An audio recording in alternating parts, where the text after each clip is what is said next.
waxaan ahaa ganacsado isaga gudba magaaloba magaalo kale ganacsi awgiis waxaana caadiyeystay inaan hal tuulo mar walba maro maalin maalmaha ka mid ah anigoo tuulada maraya oo hantideedii oo dhammi ii saaran tahay geelkaygii si lama filaan ah ayaa waxaa tuulada dhexdeeda igu istaajistay nin toog ah anigoo keligayga ah cidnana uma aysan jeedin seeftiisa ayuu qoorta iga saaray wuxuuna igu yidhi waan ku dilayaa xoolahaagana waan qaadanayaa saxaabigii ganacsatada ahaa wuxuu ku yidhi wax walba qaado balse ay dilin tuuggii wuxuu yidhi may inaan xoolahaaga qaato oo aan ku dilo ayaa jirta maanta saxaabigii markuu arkay in ninkan uu rabo inuu dilo wuxuu ku yidhi waad dili kartaa xoolahaygana waad qaadan kartaa balse mid ii oggolow tuuggii wuxuu ku yidhi waxaad doonto samayso anigu waan ku sugayaa kii ku dilana waan ahay saxaabigii wuxuu codsaday in loo oggolaado 2 ragcadood 2 ragcadood buu gudagalay inuu tukado tii koowaad tii labaad sujuuda dhexdeedii Allah subxaanahu wa ta'aala ku baryay nabiga sallallahu alayhi wasallam wuxuu noo sheegay adoonka wuxuu rabbigiisa u dhow yahay xilliga uu sujuudsan yahay sida daraadeed Allah ku weydiiso sujuuda dhexdeeda wax walba oo adoonto sujuud ayuu Allah subxaanahu wa ta'aala ku baryay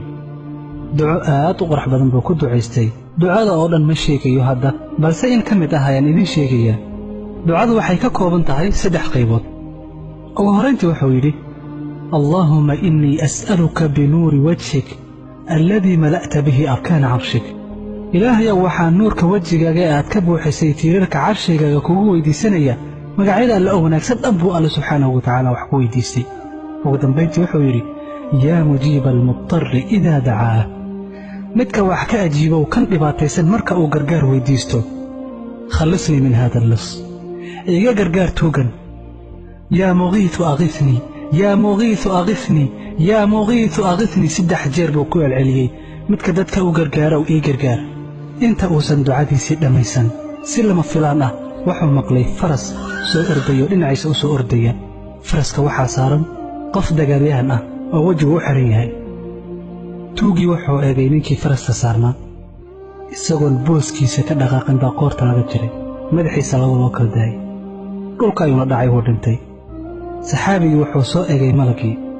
hab ayuu si uu dhankaday wuxuu ku yidhi ilaahay ha ku barakeeye xageed ka soo jeeda oo xageed iga timid